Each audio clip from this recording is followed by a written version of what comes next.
반갑습니다. 5월 가정의 달을 맞이하여 오늘은 가정주일로 지키는 날입니다. 가정은 하나님께서 이 땅에 가장 먼저 세운 기관이요 공동체이지요. 모든 좋은 것들의 기반이 가정에 있습니다. 개인도 교회도 국가도 사회도 다 가정에 바탕을 두고 있지요. 따라서 가정이 무너지면 다 무너져 내리는 것입니다. 아무리 개인적으로 큰 성공과 성취를 이루었다 할지라도 가정이 무너진 인생은 무너진 인생이 되는 것이죠. 모든 공동체가 다 그렇습니다. 세계를 제패했던 로마 제국이 여러 원인으로 인해서 무너졌는데 가장 대표적인 것이 바로 성적 문란으로 말미암아 가정이 무너진 것에 그 이유를 두고 있습니다. 그래서 당시에 철학자였던 세네카가 이런 말을 했어요. 로마의 애국자들이여 가정으로 돌아가십시오. 그리고 가정을 지키십시오. 가정이 무너지니까 로마라는 그 대제국도 무너져 내리는 거예요. 그래서 가정으로 돌아가라고.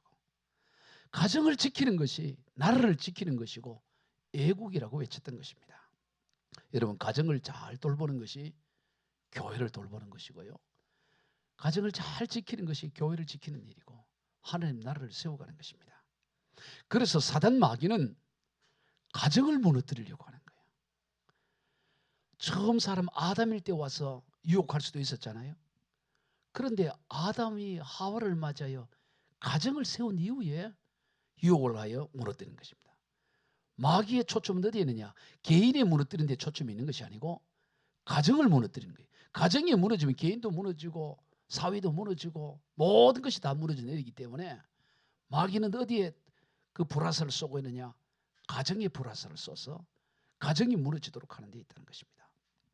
마귀의 유혹으로 인해서 내 뼈 중에 뼈요 살 중에 살이라고 했던 그 사랑의 고백, 사랑의 관계가 하나님이 주신 저 여자 때문에 내가 이랬습니다라고 서로 핑계하고 비방하는 그런 관계로 그 가정에 금이 가는 걸 보게 되는 거예요. 그러자 마귀는 금만 가는 것이 아니고 그 틈을 타고 들어오는 거예요. 와서 어떻게 됩니까? 결국 그 아들이었던 가인과 아벨, 형과 동생이 형이 동생을 살해하는 그 아덴 동생의 그 부유하고 풍성한 그 가운데 동생을 죽이는 그런 가정이 무너지는 그런 일이 일어나는 것을 우리가 보게 되는 것입니다. 가정이 무너지면 다 무너지기 때문인 것이죠. 여러분, 오늘 이 시대도 마찬가지입니다. 사단 마귀는 어떻게 하든 우리의 가정을 무너뜨리려고 호시탐탐 노리고 있습니다. 가정을 무너뜨리기만 하면 다 무너지니까 어떻게 하든 가정을 파괴하려고 하는 것이죠. 그럼 우리가 어떻게 가정을 세워야 할까요? 먼저는 가정의 주인이 하나님이라는 사실을 분명하게 세워야 됩니다.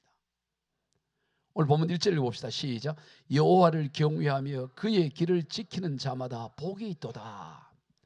이 오늘 본문인 시편 128편은 가정에 대한 말씀인데 제일 중요한 게 뭐냐?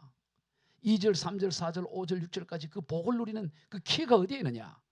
여호와를 경외하는 데 있다는 거예요. 여호와를 경외하며 여호와의 길을 따라 나가는 인생이 복을 받고 2절 이하로부터 그 복을 다 누리게 된다는 거예요.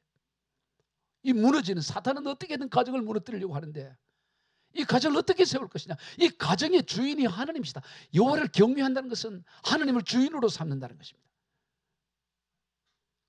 하나님을 주인으로 삼는다는 것은 하나님의 말씀을 삶의 기준으로 삼는다는 거예요.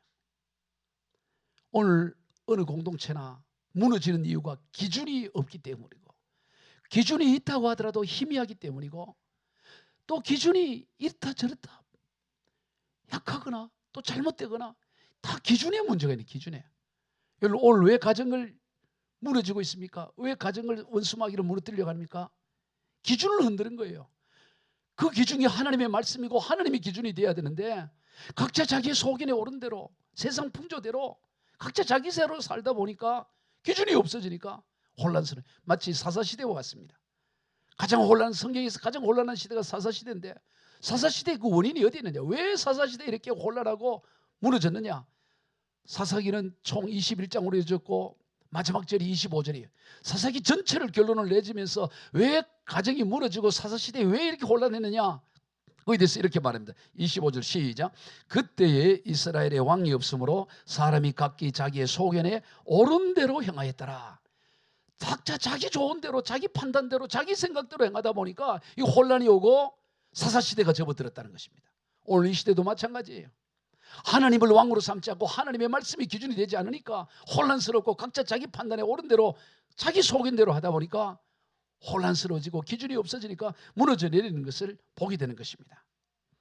가정을 만드시니까 하나님이라는 사실을 기억하고 하나님을 경외하고 하나님을 주의로 삼고 하나님의 말씀을 기준으로 세워갈 때 그 가정이 세워지는 역사에 하나님이 세워가는 그 기준을 분명히 해야 돼요. 내가 노력한다고 되어지는 게 아니에요. 열심히 한다고 되는 게 아닙니다. 가정을 세우려면 하나님의 기준이 분명히 되고 하나님이 세우지. 그래서 시편 127편 1절에 시작. 여호와께서 집을 세우지 아니하시면 세우는 자의 수고가 어때며. 여러분, 집이 세워지고 견고해지는 것은 집의 주인이신 하나님이 세워주셔야 돼요. 주인이 안 세우는데 누가 그걸 세울 수 있겠어요? 집의 주인이 하나님이신데, 가정의 주인이 하나님이신데 하나님이 세워주지 않는데 누가 그걸 세울 수 있겠습니까? 객이 세울 수 있어요? 세울 수 없어요. 주인이신 하나님이 세워줘요. 여호와께서 집을 세우지 아니하시면 사람이 아무리 세우려고 해도 그 집은 세워지지 않고 무너진다고 성경은 말씀하고 있는 것입니다. 그런데 문제가 있습니다. 제가 오늘 가정주의를 준비하면서 가슴이 먹먹하고 답답한 게 있어요. 자료를 찾아볼수록 힘든 게 있습니다. 그게 뭐냐면 가정이 무너지는 정도가 아니고 가정이 지금 소멸되는 시대에 왔다는 거예요. 예? 가정이 있어야 무너지든 안 무너지든 하는 얘기지, 아예 가정 자체가 소멸되어지는 시대가 와요. 2024년도에 출산인 가임 여성의 출산율이 얼마냐? 0.75였어요. 2025년도 작년에는 조금 소폭 상향해서 0.8이 가까이 된 것입니다. 원래 그 인구가 유지되려면 2.1이 돼야 되는 거예요. 출산율이. 두 남녀가 만나서 2명 이상의 아이를 낳아야 된다고. 왜냐하면 아이가 살다가 일찍 죽을 수도 있고 자기의 수명을 다 모아하는 경우도 있고 유아 사망률이 또 있고, 또 문제는 남자와 여자가 결혼해서 아이를 낳으면 보통 성비가 남자애가 더 많이 태어난다는 거예요. 그래서 2.1명이 돼야 그 사회 인구가 유지된다는 거예요. 그런데 지금 우리나라는 0.75, 좀 소폭 상대 0.8인데 이건 OECD 국가에 제일 낮아요. 세계에서 가장 인구를 그 출산율이 낮은 나라가 우리 대한민국이라고. 지금 대만하고 서로 경쟁하고 있어요. 자, 여러분이 0.8이라 그러니까 그게 나랑 뭔 상관이 있냐? 여러분 0.8이 되면 어떻게 되냐? 한 세대가 지날 때마다 60% 인구가 감소돼요. 여러분 지금 5천만인데 한 세대 30년이 지나면 어떻게 되느냐? 2천만이 된다는 거예요. 2천만이. 지금 26년도니까 2056년도 되면 우리나라 인구가 2천만이 되는 거예요. 2천만이. 30살 되면 여러분 집 살 거 걱정할 필요 없어요. 한 지나면 다 빈집이라고. 5천만 살던 인구가 2천만 되니까 그게 좋을 것 같아요? 난리가 나네. 지금 심각한 문제예요. 인구가 소멸되는 위기야. 여러분 서울에 작년 올해 2026년도 3월 초등학교 입학을 하는데 서울에 강성구 등촌동이라고 있어요. 여러분 등촌 샤브샤브 알죠? 그 등촌 샤브샤브 그 동네에서 유명해서 등촌 샤브 칼국수 얼큰한 거 하는 그 유명한 그 등촌동에 등명 초등학교가 아이가 0명이야. 0명. 한 명도 안 들었어 올 한해. 근데 그게 어디 있냐? 아파트 단지 안에 있어. 주공 3단지 4단지 안에 가까이 있는데 3단지 4단지에만 해도 2천 가구 넘어. 그 가까이가 이마트도 있고 다이소도 있는데 올해 초등학교 입학생이 0명. 이게 놀라운 일이에요. 우리 동네에서 가까운 저 관악구 신림동에 원신초등학교가 있어요. 2002년도에 개교한 거야. 그런데 올해 몇 명이 입학했냐? 학교 잘 지어놨어요. 원격으로 짜는 3명 입학했어. 3명. 올 한 해 초등학교 0명 학교가 몇 명이냐? 한 명도 입학 안 한 데가 210곳이에요. 전국적으로. 부산에도 2군데 있고 울산도 있고 대전도 2곳이고 대도시가 이제는 예전에 어떤 시골의 문제가 아니라 지금 도시로 지금 들어오고 대도시로. 지금 심각해요. 심각한 일. 아니 인구가 소멸되는데 가정이 소멸이라는데 뭐 가정이 무너지고 자시고 할 게 뭐 있어요? 아니 가정이 소멸되어 버리는데 이런 식으로 가면 한 세대마다 60% 줄어들면 어떻게 되겠어요? 30년 뒤에는 2천만밖에 안 돼요. 다시 30년 지나 60년 때는 2천만 원에서 60% 줄어들면 얼마 될까요? 800만 밖에 안 된다고. 800만. 1200만, 800만 이렇게 막 줄어드는 거예요. 큰일 났어요. 앞으로 1200만이 되는 거지. 그러니까 이게 앞으로 이 인구라는 게 이게 가정이 그냥 이제 무너지는 문제가 아니라 가정이 소멸되는 시대 가운데 소멸돼요. 교회는 그 타격을 직접적으로 받아요. 지금 우리나라에 교회 이 지금 초등학교 아동부 음대가 78%예요. 교회가 중에 이 아동부 음대가 78% 된다라고. 예? 그리고 이제 몇십 년 지나면 교회 텅텅 비어요. 텅텅 비인다고요. 예? 큰일 났어요. 큰일. 그리고 지금 이 가정주의를 맞아서 어떻게든 아이를 낳을 수 있는 분들은 열심히 놓으시길 바랍니다. 이미 끝난 사람들이 대부분인데 낳아야 될 우리 청년들 최소 3명 이상 놓고 5명 놓고 이게 애국이 아이 낳는 게 애국이에요. 아이 낳는 게 지금 이런 위기 가운데 지금 있는 거예요. 문제는 뭐냐?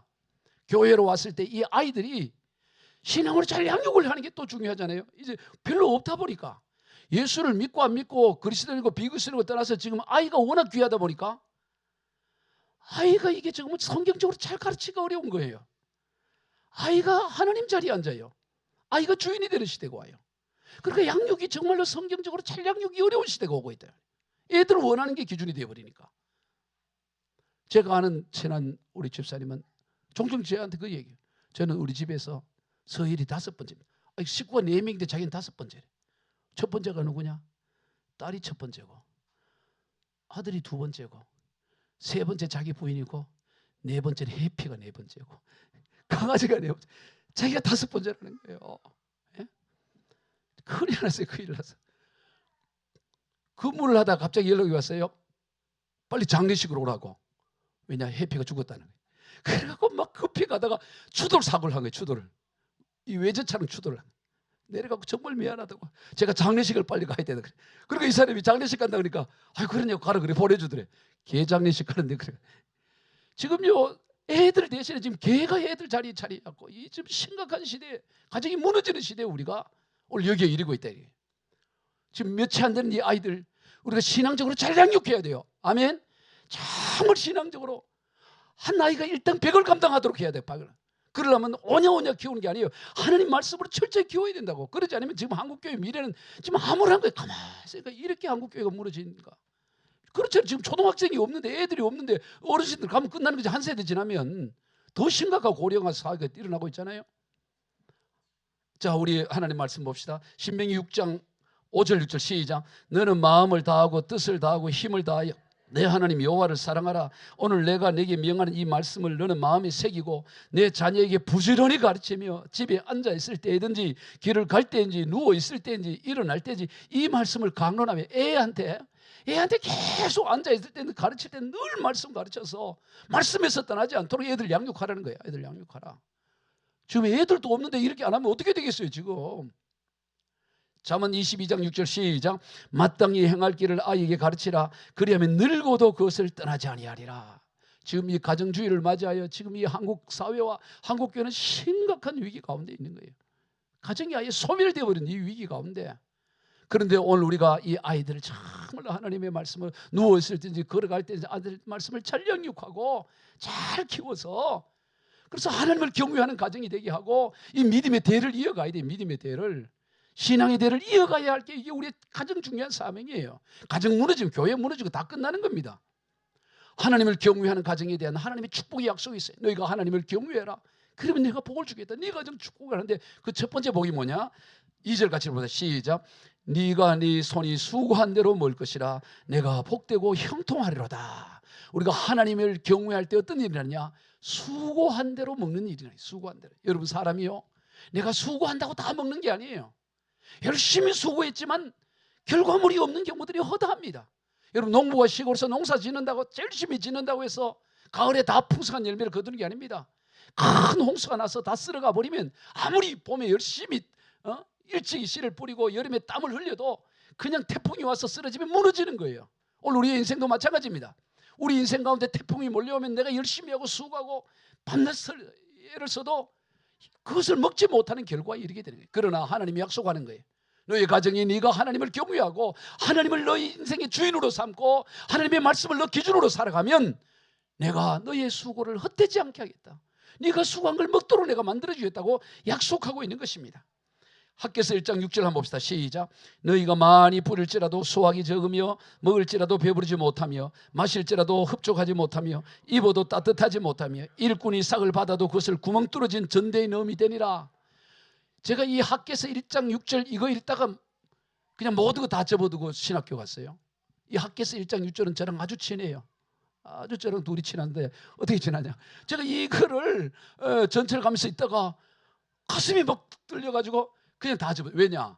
원래 제가 공부를 하다가 신학을 해야 되겠다고 생각하고 모든 걸 정리하고 신학을 준비하는데 뭐 돈이 아무것도 없으니까 돈 좀 벌어서 하겠다고 하는데 한 1년, 2년 가도 돈이 안 벌려서 돈이. 신기한 거예요.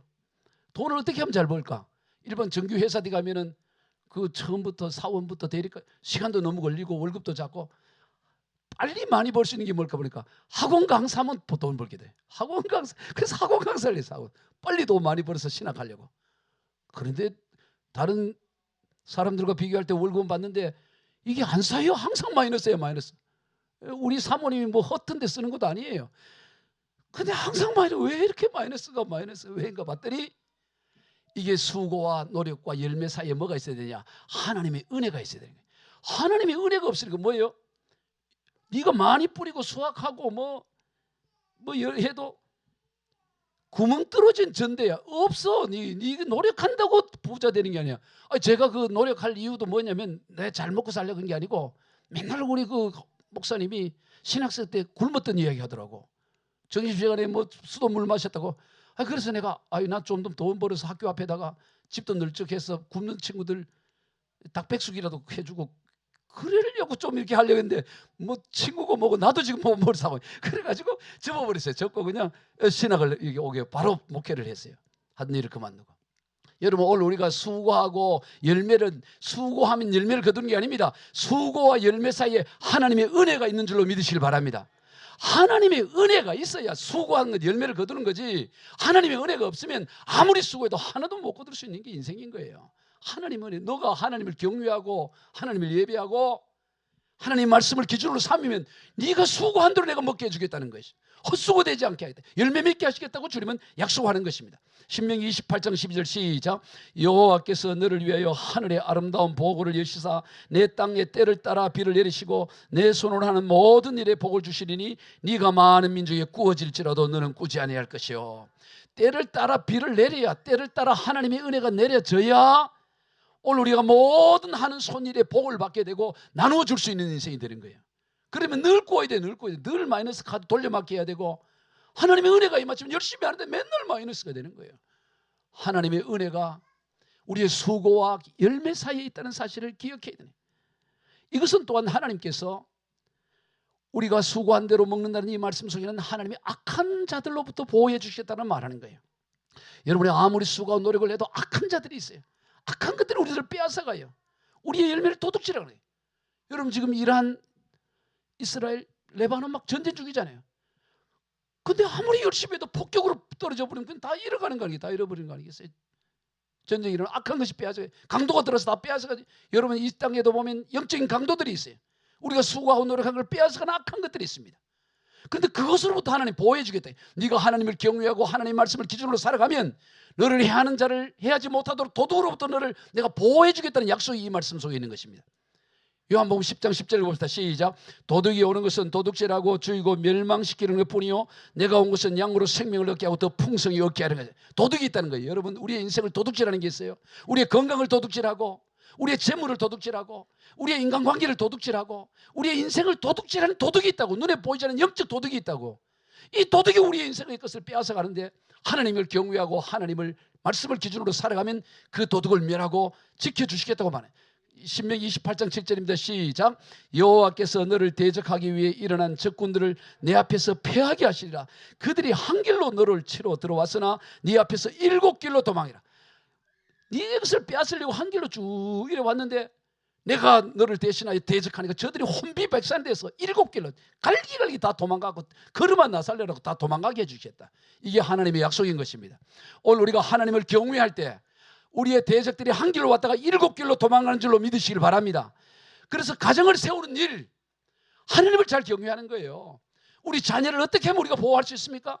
자녀를 우리가 항상 따라다닐 수 있습니까? 얼마나 위협이 많고 위험이 많습니까? 하나님이 보호해 주셔야 된다고. 하나님이 우리 가정에 우리 자녀들의 그 적을 대적하는 자가 되어주고 지켜주셔야, 그래야 그 가정이 세워지고 우리 인생이 세워지는 거예요. 하나님이 보호해 주신다는 것입니다. 하나님을 경외하고 하나님을 말씀을 기준으로 삼을 때 하나님이 이렇게 보호하심을 약속하고 있는 것입니다.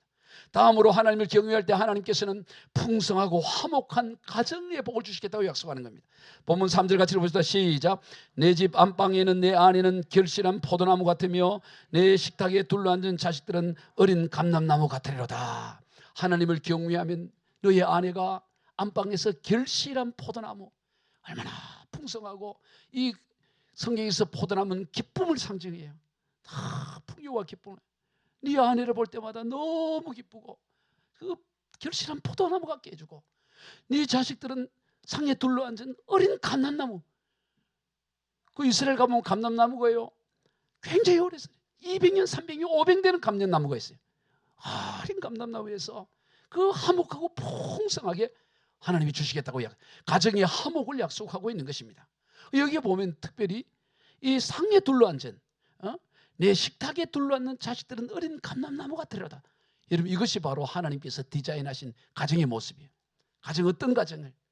하나님이 가정을 모든 것의 기준으로 삼았는데, 아내는 결실한 포도나무 같고 자식은 식탁에 둘러앉은 그런 어린 감람나무 같은 그 그림이, 이것이 하나님이 우리를 향한 가정에 대한 디자인이고 우리 인생에 대한 디자인이에요. 그런데 오늘 이 시대는 이런저런 이유 때문에 한 상에 둘러앉아 밥 먹기가 어려워요. 한 상에도, 저희도 식구가 5인데 저 상주에 가고 주중에 또 송도에 가 있고 뭐 저 가 있고 여기 있다 보면 이 한 상에 둘러 밥 먹기가 어려워. 그래서 제가 어제 토요일 날 안 된다, 한 상에 둘러앉아 밥 먹자, 다 모여라 이래가지고 식탁은 좀 달라갖고 이번에 상을 바닥에 깔고 자 우리 둘러앉아라 이래가지고 밥을 먹었어요. 여러분, 이게 하나님이 기뻐하는. 왜 우리가 한 상에 둘러앉아 밥을 못 먹습니까? 행복해지고 더 잘 살려고 바쁘다 보니까 그러지 뭐 하는 거예요. 왜 바쁘고 왜 뭐가 어떤 게 행복이에요? 한 상에 둘러앉아 밥 먹는 게 이게요. 여러분, 한 상에 둘러앉아 밥 먹는 것만큼 그게 행복한 게 없어요. 여러분, 가정이 그런 가정이 되기를 주의 이름으로 축복합니다. 하나님을 경외하는 가정, 하나님 말씀을 기준으로 살아가는 가정에는 하나님이 그것을 약속을 해요. 온 가족이 한 상에 둘러앉아 그 이런저런 얘기하면서 먹게 해주시는 그 복을 주시게 돼요. 오늘 우리가 찬양했잖아요.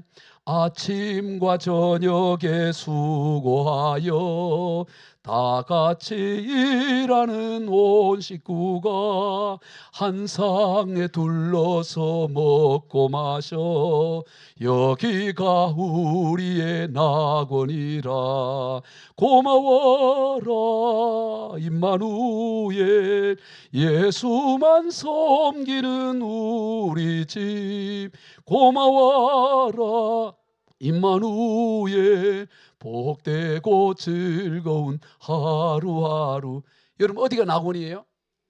오늘 우리가 찬양한 것처럼 아침과 저녁에 수고하여 다 같이 일하는 온 식구가 한 상에 둘러앉아 먹고 마셔.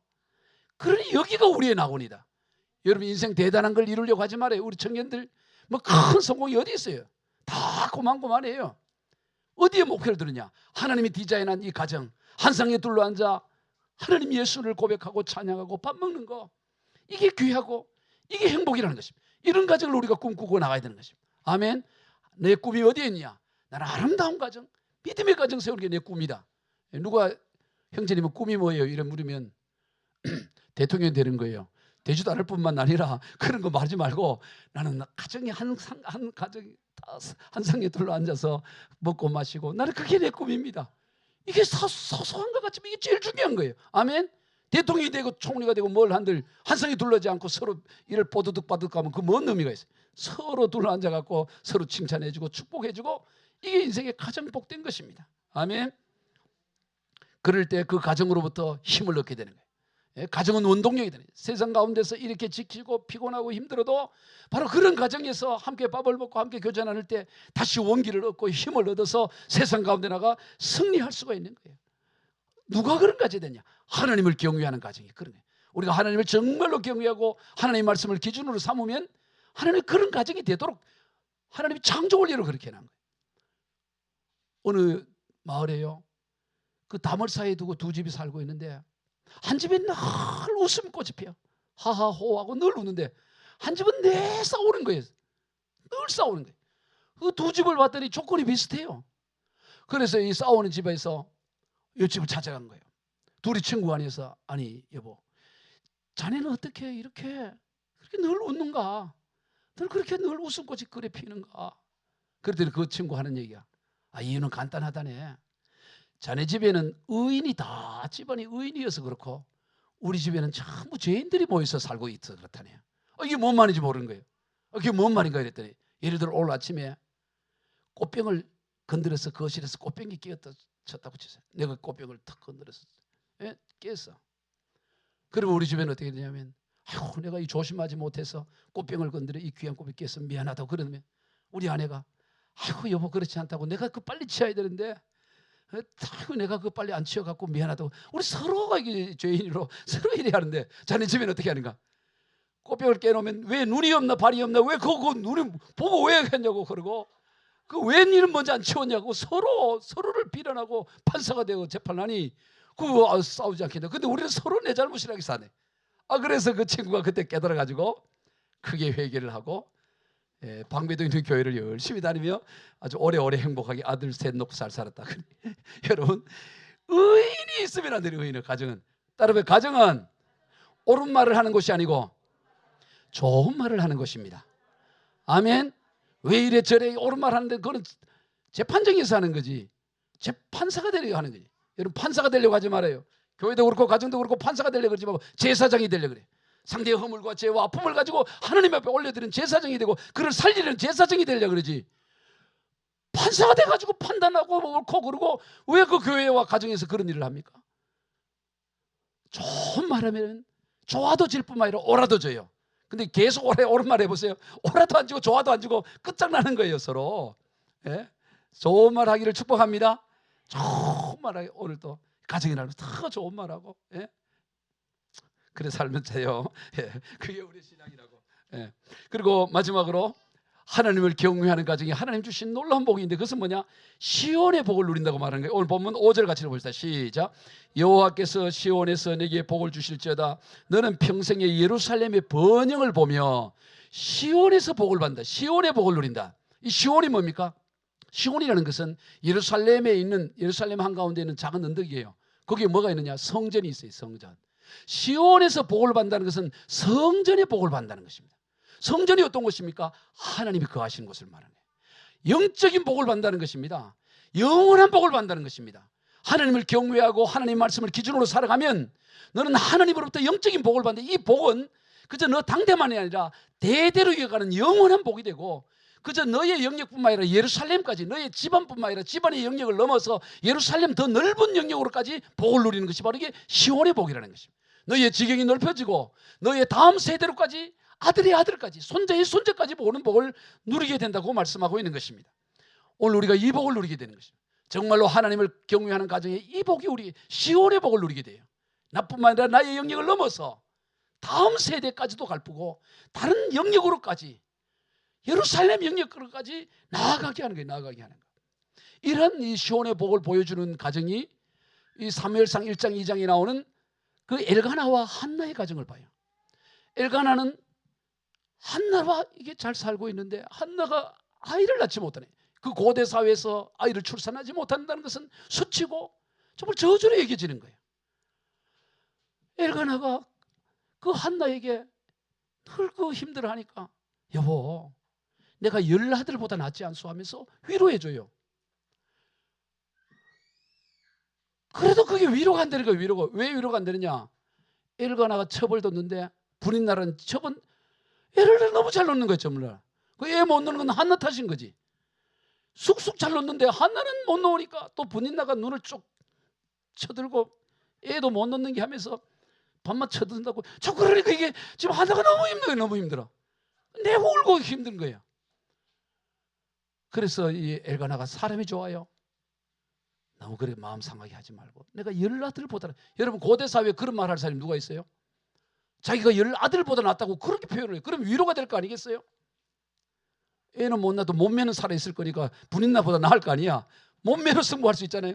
그런데 그렇게 하지 않고 이 브린나가에 대한 그 공격에 괴로워 머물러 있지 않고 어디로 갑니까? 한나가 성전에 가서 기도한다고. 성전에 가서 기도하면서 깨닫는 게 있습니다. 아하, 지금 이 시대에 내가 지금 아들 하나 놓는 게 문제가 아니구나. 이 시대에 참 제사장, 참 선지자가 필요하구나. 만약 하나님이 내게 아들을 주신다면 내가 이 아들을 하나님 그대로 돌려드리겠습니다. 그리고 이 아들이 성전에서 하나님을 예배하는 아들로 삼겠습니다. 그렇게 기도를 하는 거예요. 시대를 본 겁니다. 자기의 연약함을 통해 그 시대에 어떤 아들이 필요한지를 보게 된 겁니다. 자기의 영역을 넘어서 본 거예요. 그랬더니 하나님이 응답을 했고, 그래서 결국에는 아들을 놓고 애가 젖을 떼자마자 바로 갖다 주는 거예요. 여러분, 그 한나에게 사무엘은 금이야 오기야 같잖아요. 너무너무 귀하잖아요. 자기 목숨보다 귀한 아들이라고. 그런데 그 아들을 자기 것에 붙잡고 있지 않고 젖을 떼자마자 제사장에 갖다 줘서 그 아들이 나중에 전무후무한 인물이 되잖아요. 사무엘 상하를 기록되는 그 사무엘, 사울을 왕을 세우고 다윗을 왕 세우고 왕과 같은 그런 이 사무엘이 되는 거예요. 하나님이 그 사무엘만 받고 겁나서요? 3난 2녀를 더 준다고 애를 더 줘요? 에? 자기의 나라는 영역을 넘어서 세대로까지 복을 받게 되고 이스라엘을 구원하는 그 영역으로까지 나가는 걸 보게 된다 이 말이죠. 이게 시온의 복인 것입니다. 여러분 가운데 인생에 문제가 있습니까? 가정에 문제가 있습니까? 하나님을 정말로 경외하며 하나님께 나가 기도하면 내 영역, 내 응답을 넘어서 시온의 복을 누리고 다음 세대로까지 더 넓은 영역으로까지 나가게 하신 줄로 믿으시길 바랍니다. 문제를 갖고 그냥 내가 부여잡아 있으면 안 돼요. 주님 앞에 나가면 하나님을 경외하고 하나님께 부르짖으면 그런 복을 약속하는 것입니다. 5절 6절을 한번 읽어봅시다. 시작. 여호와께서 시온에서 내게 복을 주실지어다. 너는 평생에 예루살렘의 번영을 보며 내 자식의 자식을 볼지어다. 이스라엘의 평강이 있을지어다. 하나님을 경외하는 자에게 시온의 복을 받아서 자식의 자식을 보고 예루살렘의 번영을 보는 이런 영역으로까지 나가게 하신다는 것입니다. 지금 오늘 우리가 이 영역의 복이 누구를 통해서 구체적으로 됩니까? 아브라함을 통해. 우리가 창세기를 통해서 아브라함을 보잖아요. 자, 우리 창세기 12장 2절 시작. 내가 너로 큰 민족을 이루고 내게 복을 주어 내 이름을 창대하리니 너는 복이 될지라. 여러분, 아브라함을 통해 하나님은 창대하게 하는 이 복, 세대를 넘어서는 복, 지역과 문화를 넘어서는 복이 지금 흘러가고 있어요. 오늘 우리가 바로 그 아브라함의 복의 계보에 우리가 있는 것입니다. 우리가 지금 그 복을 지금 가운데 있어요. 저와 여러분이. 우리가 이 믿음으로 계속 하나님을 경외하고 우리와의 가정이 하나님을 찬양하고 하나님의 말씀을 기준으로 살아가면 이 복이 우리에게 그대로 지금도 진행되고 있을 뿐만 아니라 계속 이루어질로 믿으시기를 바랍니다. 말씀을 정리합니다. 가정은 모든 좋은 것들의 기반이에요. 모든 좋은 것을. 그래서 하나님 가정을 세우는 가정. 그래서 가정 무너지면 다 무너지는 가정. 가정을 어떻게 세워요? 오직 하나님 말씀, 하나님을 주인으로 삼는. 저도 30년 전에 이 결혼을 할 때 뭘 붙잡고 했냐? 뭐 가진 게 없죠, 아무것도. 그러나 강력하게 붙잡은 게 있어요. 그래서 그 말씀을 저는 지금도 누가 결혼하고 주례하면 교회에서 꼭 성경으로 선물을 하고 그 성경에다 손을 얹고 축복 기도를 하잖아요. 주례 순서에. 그걸 꼭 빼지 않는다고요. 그럼 내가 항상 쓰는 구절이 있어요. 그게 뭐냐? 여호수아 24장 15절. 여호수아가 고백하면, 여호수아 인생 마지막을 고백하면서 백성들을 보고놓고 하는 말이 나와 내 집은 오직 여호와를 섬기겠노라. 그게 여호수아가 한 얘기예요. 그리고 세상 떠나요. 나와 내 집은 저도 그 말씀 하나 붙잡고 가정을 이루었어요. 여러분, 오늘 우리가 가정을 뭐를 붙잡고 세워요? 돈으로 세워요? 뭐로 세워요? 하나님을 주인 삼고 하나님의 말씀을 기준으로 세우기를 축복합니다. 오직 나와 내 집은 여호와를 섬기겠노라. 하나님 중심으로 살아가면 하나님이 주신 약속, 네가 수고한 대로 먹게 할 거고 내가 너를 보호하여 지킬 것이고 너의 가정을 화목하게 할 것이고 한 성에 둘러앉아 먹고 즐기는 나홀이 되게 만들어줄 것이고 그리고 너를 시온의 복으로 해서 세대를 넘어가게 복을 줄 것이고 영역을 넘어서는 지역을 넓히는 복을 주겠다고 약속하고 있는 것입니다. 이렇게 좋은 하나님의 약속이 있는데 왜 하나님을 경외하고 하나님을 기준으로 살아가지 않습니까? 이 약속의 말씀을 붙잡고 하나님을 여러분의 인생의 주인으로, 여러분 가정의 주인으로 삼고 하나님의 말씀을 기준으로 살아가는 믿음의 명문가문을 다 이루어 가실 주 예수 그리스도 이름으로 축복합니다. 기도하겠습니다. 하나님 아버지 감사합니다. 오늘 이 가정의 주일을 맞이하여 오늘 이 사회를 보면 아예 가정이 소멸되는 이 절대 위기에 있습니다. 그 결과 그것이 교회의 위기로까지 와 있습니다. 주여, 오늘 우리가 이 가정의 이 놀라운 축복을 깨달았사오니 오직 하나님을 경외함으로 말미암아 이 하나님이 주신 이 모든 복을 받아 누리는 귀한 주의 백성들 되게 하여 주옵소서. 축복하며 예수님의 이름으로 기도하옵나이다. 아멘.